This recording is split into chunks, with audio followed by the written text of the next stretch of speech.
Welcome to Films and Stuff with your hosts, Pete Mitchell and Ethan Hunt.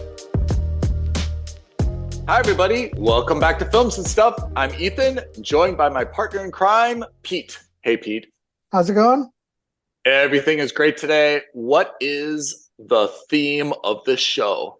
The macro view is this show is dedicated to Nintendo. Yes, it is. So we're going to do a quick fire, one-sided review of the Super Mario Brothers movie. In cinemas now. And we can also do a quick chat about the Tetris movie, which was released 2 weeks ago on Apple TV. Oh, yeah.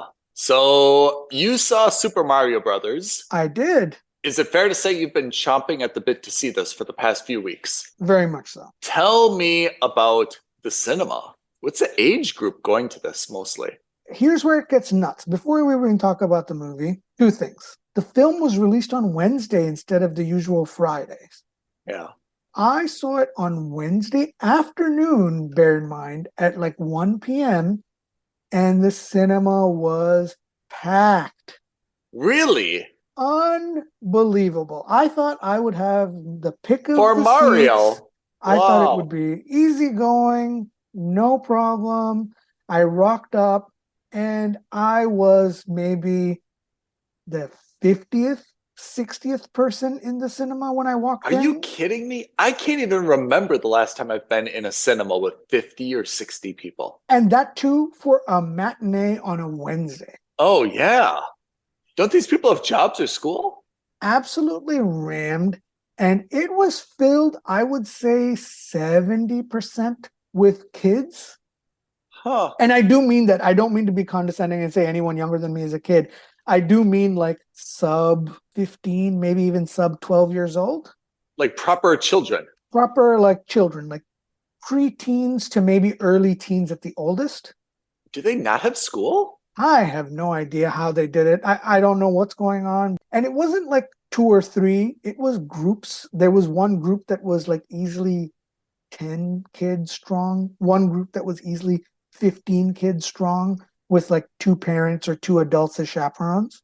Maybe there was a holiday I don't know about going on. But anyway, it was absolutely packed. Bonkers. And the rest of the audience was, relatively older. And that they are whom I would probably assume are fans of the IP and, just nostalgic for Super Mario. Yeah. So there was a Mario, it was live action. How many years ago 1993. Did that so exactly 30 years ago. Really? It was that long ago? Yeah. And that like more or less widely flopped, right? It was a part of... I don't even remember who was in that. A spate of video game movies that were all critically panned. It was around the same time as, the Mortal Kombat movie, the Street Fighter movie, the Double Dragon movie, all of these like really crappy movies that came out because video game publishers realized they were sitting on a veritable gold mine, and they just threw together these shoddy live action remakes of movies. 1993 was Super Mario Brothers that's with crazy. John Leguizamo and Bob Hoskins as Luigi and Mario. Oh man, I don't remember that at all. Yeah, Bob Hoskins? Awful. Yeah, Bob Hoskins played Mario. John Leguizamo? Wow. Played Luigi. How old is he? I thought he was only like 35 or 40 years old. Well, he's got great skin. And then you had Dennis Hopper playing Bowser. Fiona Shaw was in that. Oh my gosh. It was god awful. Was it really? I don't even remember it. It was really not good. It was like, I don't know. I didn't, even as a kid, I was like, I'm not liking this. Wow. So how's the new one? It's complicated. I have complicated feelings. Oh. It is awesome. I really enjoyed it. Okay. It's beautifully animated. I honestly think it's one of the best looking animated films I've seen in ages. Oh, that's great to hear. To the extent that it actually surpasses the actual Mario Brothers video game with ease. It's got so many Easter eggs that are, generally speaking, very accessible to the audience. Oh, really? There were some deep cuts in there, and you had to kind of pay attention to see some of them. But the beauty is that they included Easter eggs that even children would understand.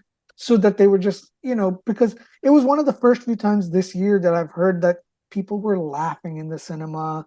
They were clapping in the cinema. The kids were pointing at the screen. So it was a sense of not just nostalgia, but it was just like a sense of like joy and happiness at the screen. It's good to have an uplifting movie. Absolutely. You want movies to be excellent, but you also want movies to be lighthearted at times, right? And this is really a good lighthearted movie that way. The movie itself was obviously aimed at kids. There are elements of some of Illumination's other works, for example, like Despicable Me, which was aimed for kids, but also had messages for adults in there. Mm-hmm. Whereas like the Minions movies are purely targeted for kids, lowest common denominator. This, I think, falls a little bit more on that side of the scale, which is not such a complicated plot. In fact, it's a very simple plot. Mario and Luigi start off in Brooklyn. They somehow get stranded in the Mushroom Kingdom. They get separated, and then Mario goes on a rescue mission to save Luigi from Bowser. And he teams up with Princess Peach and Toad and Donkey Kong to go find them. And then, of course, Bowser, just like in the video games, he wants to kidnap Princess Peach so that he can marry her. Super simple. Yeah. It's something that a child would understand in terms of a plot, right? It's not complicated. There's no machinations. There's no politics involved. It's just simple. If you look at the critical reviews, they've all been middling to bad. Metacritic score has been quite poor, but I think you have to put on the glasses to say two things. First of all, this is Nintendo's first foray back into the big screen since 1993. So they're being very cautious and very careful with their IP. So they played it incredibly safe, middle of the road, down the line, didn't take any risks. And that's a good thing because they were clearly building up to a franchise. Like it's very obvious this movie was built and geared so that it could have sequels.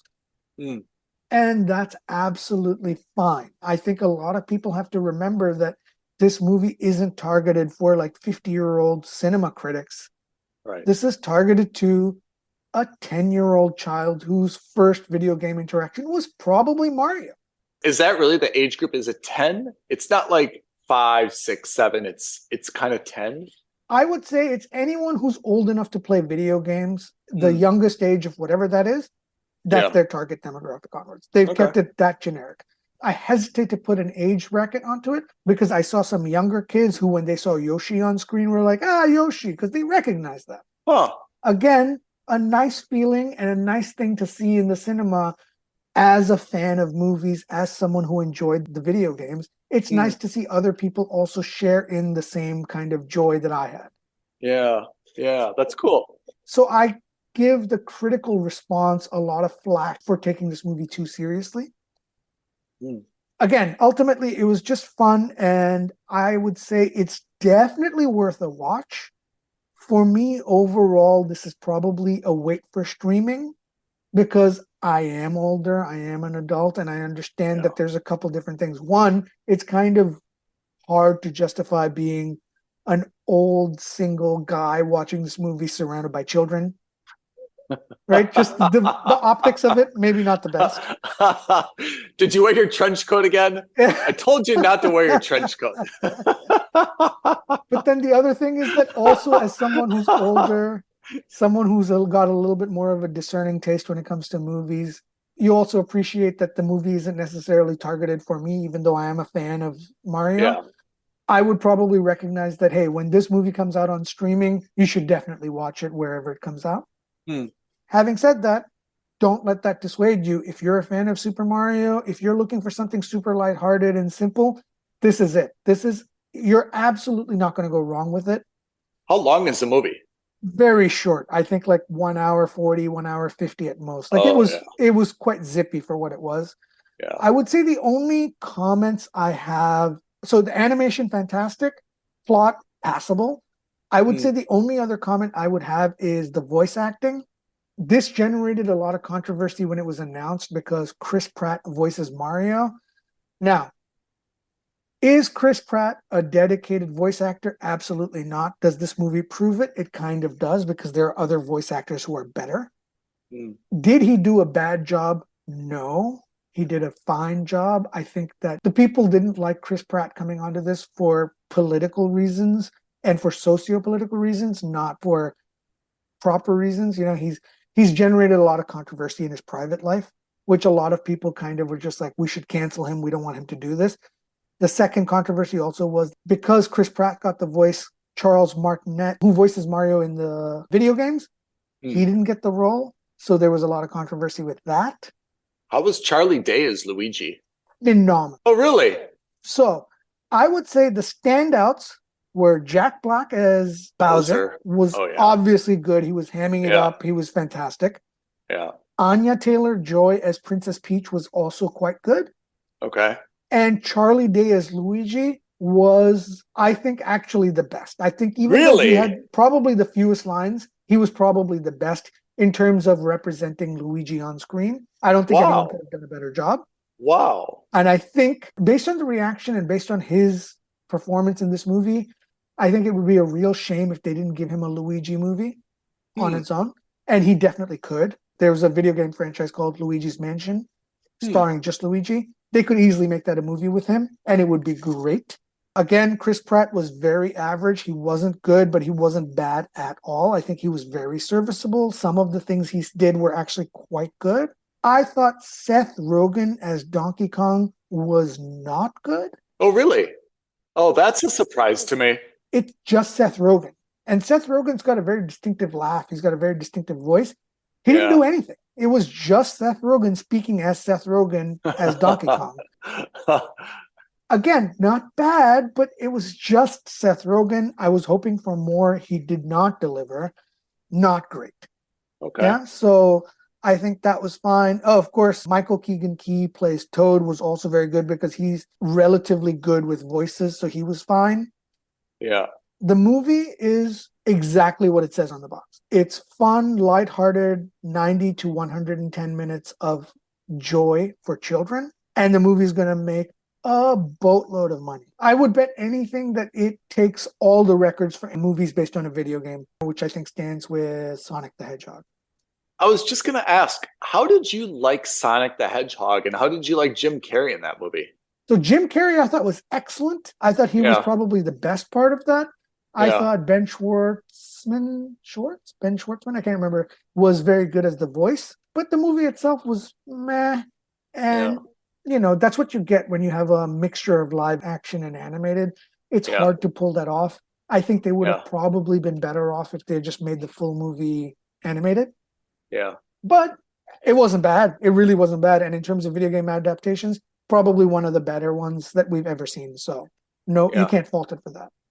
Is Sonic, I mean, Sonic isn't nearly the iconic character, though, that Mario is. Nowhere near. Mario is worldwide famous. Right. Sonic is also famous, but nowhere near as Mario. Yeah. After having seen this movie, I did a little bit of research on the side, and I wanted to point this out. Yeah. I think this movie cements Illumination / Universal Studios as the de facto animated movie producer now. I think it's taken the crown away from Disney. Yeah, tell me why. That's a huge statement to make. I want to hear it. So the last 5 cinematic releases for Disney / Pixar were, and I'm not including, by the way, releases they only did on streaming. These are the cinematic releases. Strange World, Encanto, Lightyear, Onward, and Raya and the Last Dragon. The only one I recognize is Lightyear. Right. Although I feel like I've heard of Encanto. In any case, the average Metacritic, 67 for those movies. Not great, not bad, but I mean, certainly terrible compared to Pixar's earlier works. That's the first point. Approximate budget for those 5 movies was $780 to $800 million without advertising. Whoa. Okay, for those 5 movies, guess how much the box office was? $770 million. Whoa. They took a loss. Whoa. Yeah, it's awful. Again, it doesn't include a bunch of those movies that got released on Disney Plus day and date, like Turning Red, Luca, and Soul, some of which had budgets of $200 million each. How is that possible? That's Disney. Now, let's look at Illumination/Universal. Yeah. The last 5 cinematic releases: Minions: Rise of Gru, Oh, yeah. Sing 2, Oh, yeah. Secret Life of Pets 2, Oh, yeah. The Grinch 3, Yeah, and Despicable Me 3. Wow. Okay? Now, here's where it gets interesting. Average Metacritic is pretty bad, only 52. So critically worse than the Disney movies. Yeah. But here's where things get spicy. Total budget, guess how much? 500 million. 395 million. Whoa. Dramatically less. Yeah. Almost half of the last 5 cinematic releases of Disney's. Now, guess the total box office. More than 700 then, right? $3.34 billion. Whoa.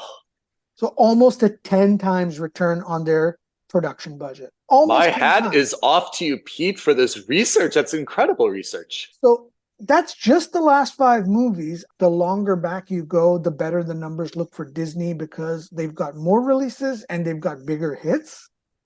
But the last 5 movies is not a small number of films either. At the best case, it highlights the downward trend of revenue for Disney because they're spending up the wazoo. You're looking at an average budget of $150 to $200 million per movie, but you're not getting that money back. I have to say, all of that spending surprised me because apart from Lightyear, none of those seem like premier franchises. Like Minions, Gru, that's now a premier franchise. The Toy Story, Lightyear, that's a premier franchise. But all the other stuff where you talk about like Encanto and I can't even remember the other stuff on the list. None of those at all seem like premier franchises that should have like these huge ticket prices. Yeah, I mean, it's just, that's the thing is that Universal knows that outside of the Minions and Gru, they don't really have what I would consider like a world famous franchise in there, right? Obviously, Despicable Me is. Obviously, the Minions are. Yeah. But, The Secret Life of Pets, not really. The Grinch, definitely not. Sing? No, definitely not. And it plays out in their Metacritic, but it doesn't play out in the box office. The box office is through the roof. And because they know that these aren't crazy good franchise movies, they don't spend like crazy on them. $80 million, $100 million to make the movie, that makes sense to me. $200 million to make Encanto doesn't make sense. What's on deck for each of them? Have you seen like what are the next couple that are going to be released by each? I read that Pixar is releasing Inside Out 2 next year.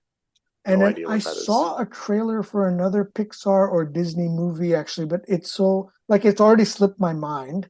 Oh, it's called The Elements. I think it's called Elements. Earth, Wind, Water, and Fire, something like that. So that's one. And then I'm pretty sure Universal is working on a Despicable Me 4 movie.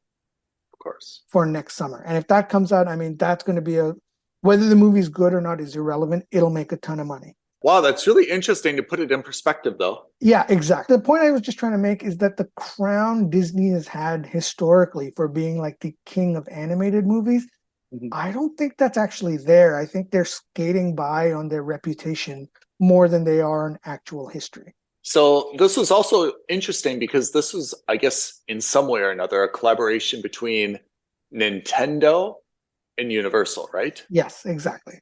Is Nintendo now back into the game? And are they going to be doing more animated or live action films? I think this movie is going to be their litmus test. So there have been rumors that this movie is tracking for $1 billion worldwide. Wow. And if that's the case, I don't see why they would let off the gas. I think that based on this weekend's numbers alone, which I think is going to be upwards of $150 million worldwide, I don't know why they wouldn't want to immediately greenlight a Super Mario Brothers movie 2 or a spin-off. This is the difference between Nintendo and Sega with Sonic. Yeah. There's nowhere else in spin off Sonic. Yeah. Without Sonic, you might have a Knuckles movie or maybe a Shadow the Hedgehog movie, and I'm really being generous. Yeah. But with the Mario Brothers, you can make a Mario standalone. You can make a Baby Mario movie. You can make a Yoshi movie. You can make a Princess Peach movie. You can make Yeah. a Luigi movie. You Yeah. can make a Bowser standalone movie. Yeah. Oh my God. They didn't even Yeah. introduce, but there could be a Wario and Waluigi movie. There's so Yeah. many different things they could do. Yeah. I agree. There's at least 5, 6, maybe even 10 different IPs that they could do in the movies that they haven't even touched upon yet. I agree. Yeah, there's so many more characters. I mean, by the way, that doesn't include Donkey Kong. That doesn't include The Legend of Zelda. That doesn't include any of the other. Toad. What about Toad? If there's a Minions movie, there can definitely be a Toad movie. Exactly. Metroid. There's so many first Metroid. party IP that Nintendo owns that they can so easily make into an animated movie or maybe a live action movie or whatever. I mean, I'm not suggesting they do. I think there's a charm to animated movies that Nintendo could capitalize on. And I expect that after this weekend, somebody at Nintendo's headquarters is going to sit up and say, what are we doing? Got a lot of opportunities. Here's another $1 billion. Go make 10 more movies. Yep. So time for a segue. We just talked about what Nintendo can do based on the Mario movie. We also had this week, we watched on Apple TV Plus, the Tetris movie, which isn't necessarily a Nintendo IP, but it's definitely thought of. I think it became famous because of Nintendo. Yeah, inseparably with Nintendo, with NES, with Game Boy. Did you watch it on Apple TV Plus? How did you like it? I absolutely did. So you told me about it because I was busy watching the Dungeons and Dragons movie. I saw it that same weekend, and I was messaging you while watching the movie. It's fantastic, right? I loved it. It's fantastic. And I think the beautiful thing about this movie is the story is very good. And if you just watch the movie, you're like, that was a great movie. I like the idea that it's a challenge to make a movie about an inanimate object and try to create a story around that thing, right? Like Tetris is a game. It's not a documentary.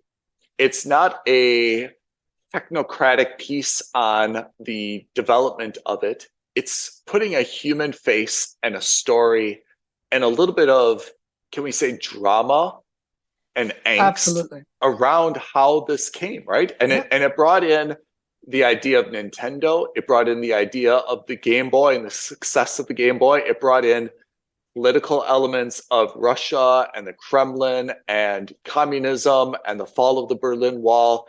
It brought in so many different elements. And I think if it was not done this well, it could have been a disaster, like really an abject disaster that would have focused on too many things and not found its footing and not been compelling and not be dramatic and not given people a reason to continue watching. So I have to say, this is an incredible piece of film production because they took a game that's not the most dynamic game, unlike Mario, right? Where there are a lot of characters. There's no characters in Tetris. There's only one screen in Tetris, right? We're only talking about shapes. Yeah. And somehow they took that game and they introduced so many other different people that had involvement in it and really made this a much more personal look at how this game was legally licensed outside of Russia and how it was given the opportunity to have the worldwide audience that it has. And it is, by all measures, the most played, downloaded, purchased, installed game of all time. Second place, I think, is Minecraft. And Minecraft is maybe like half. I think that Tetris, it's estimated to be over 1 billion. There's a Tetris website, by the way, which I went to. But Minecraft is like 500 million. I mean, it's nowhere in the same ballpark, right? And then all the other things that we've played, like Halo and blah, blah, blah, it's all in like 200 millions and 300 millions, which are huge numbers for games, right? Red Dead 2, for example. But Tetris is, by and large, the universal leader for exactly the reasons that Taron Egerton even said, this will appeal to everybody. You know, and it's interesting, we just talked about the Super Mario movie because the Game Boy which was a handheld device subsequently released by Nintendo, was originally going to be packaged with a copy of Super Mario Brothers 2 in it, I guess. Yeah. And Taran said, look, you'll sell a lot of units. That's a very popular game, but it won't appeal to the moms. It's not going to appeal to adults. If you want to sell this to everybody, you've got to pair it with Tetris. And he was, to his credit, absolutely spot on about understanding how that would work, right? Yeah. He deserves an incredible amount of credit for really identifying what an addictive, fascinating game Tetris was, and the staying power that it would have. I don't know if he's really such a good guy in real life, but he was portrayed as a very honest, decent, morally upstanding business person who just kind of wanted to do the right thing. Another example of Apple TV Plus coming back with a very positive role model type character in their lineup, right? I think what's really important is something you mentioned, but ultimately this is almost like a legal drama. They made it incredibly fascinating to watch. Yeah. And I'm sure in real life it was a lot more dry and it was a lot more boring, although of course there must have been tension because it involved Soviet Russia at the time. Yeah.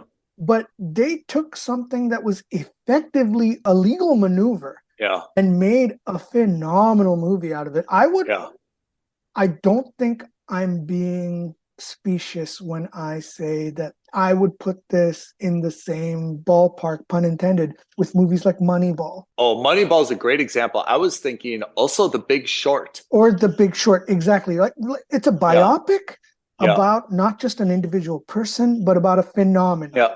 I think the difference between Big Short is both of these dealt with potentially very technical topics. Exactly. But remember, The Big Short had something interesting where they broke down the fourth wall, explained topics, whereas Tetris partially didn't need to do that, but they went through the process of who owns the handheld rights, who owns the console rights, what's the definition of computer. I thought they dealt with those things very, very elegantly. Not easy to write dialogue. I'm certain the legalese would be awful, but they simply said, hey, listen, what defines a computer? The keyboard. Your average layperson will understand. They're like, oh yeah, I know what a keyboard is. That makes sense. I thought it was a great movie. Not just a great movie, but I'm really impressed by how they made it so compelling on a potentially dry topic, right? Absolutely. Because if you went to, I guess they got the rights from the Tetris company, right? And if you'd say, hey, we want to make a movie about this, they say, okay, great. It's got brand recognition. We understand. But like, what's the angle? How are we going to approach this? I'm thinking, though, there was one scene that was a little bit strange where, remember, there was kind of like a car chase going to the airport? Yeah, the very end. I mean, that I think they did for the sake of dramatization. Yeah, and they made that car chase scene, but remember, they put like some animation in it. Yeah. Which reminded me a little bit of, do you remember The Beach with Leonardo DiCaprio? Where he's like running through the forest? Yeah. And like for a while, they turned him into kind of like an animated video game character. That's the only place I think Tetris strayed a little bit from there. I don't think it was necessary. I think it would have been fine without it. But I also understand that they wanted to make that a little bit more dynamic. Yeah. Because that last sequence that you're talking about seems relatively out of place considering how straightforward the rest of the movie was. It's not intended to be this James Bond action, Michael Bay. And then like all of a sudden they're switching planes or they're they're doing that. I think that on its own, where the guy enters the wrong plane and he looks through the window to see the real plane go off, I think that is enough. Yeah, I thought that was good. So I'm sure a few creative liberties were taken with this, make some things more dramatic, simplify some things, as you mentioned. But overall, I thought it was really an incredible effort. There's something else which I think we need to point out about this movie. This is exactly the type of movie that I feel streaming platforms should be making. 100%. We've seen so many mistakes by Netflix. Even Apple maybe has strayed, but Netflix comes to mind first and foremost. This is the type of movie where if you're going to make a feature film, if you're going to make something that's 90 plus minutes, it should focus on something really, an interesting story like this. Do it and do it well. Don't try to create a franchise with world building. Stick to something and do it very, very well. And when people turn it off, they're like, that was a good movie. Make it appeal to everybody. And I thought that this was just a great test case, for Apple making a full-length movie. Absolutely. This was interesting and obscure at the same time. Everyone knows Tetris. Yes. That's not a question. Yeah. But maybe out of every 100 people who are aware of Tetris, maybe one knows how the story of that actually came to be. Yeah. I mean, it makes me want to know more, not just about Tetris, but to be honest, I don't really know a lot about the creation of Atari or NES or Mario Brothers, or there's a lot of other things that potentially, would be, I think, equally compelling if they could do them right, Right. But this one was super good. Since we talked about Mario Brothers on this episode, I thought it's only natural that we bring this one up as well. Yeah, it makes total sense. And look, they're both connected at the hip to Nintendo. Say what you will, Tetris is a standalone game, fine. Yeah. But had they not tied it up with the Game Boy, not even the Nintendo, not even Super Nintendo or any other console, had they not tied it up with the Game Boy, it wouldn't be as famous as it is today. Okay, so that is our Nintendo-centric episode of Films and Stuff. If you liked the movies, either Tetris or the Super Mario Brothers movie, did you agree with critics? Did you think the movie was kind of boring? And is it worthy of a less than 50 on Metacritic? I personally don't think so. But if you agree or disagree, let us know. Reach out, drop us a comment below this video. Email us, aloha@filmsandstuffpodcast.com. Tweet at us at FNSPodcast or DM us on Instagram at Films and Stuff Podcast. We will be here looking forward to your comments and feedback. Everything and anything Nintendo related. Pete, I want to thank you for doing the hard work and watching Mario. And thanks to both of us for doing the hard work and watching Tetris. Until next time, thanks everyone. Thanks, Ethan. All right, everybody. Have a great day. Bye now. Thank you for listening to another episode of Films and Stuff. If you haven't already, please subscribe and review on Apple Podcasts, Spotify, or wherever podcasts are downloaded. Films and Stuff. There is no substitute.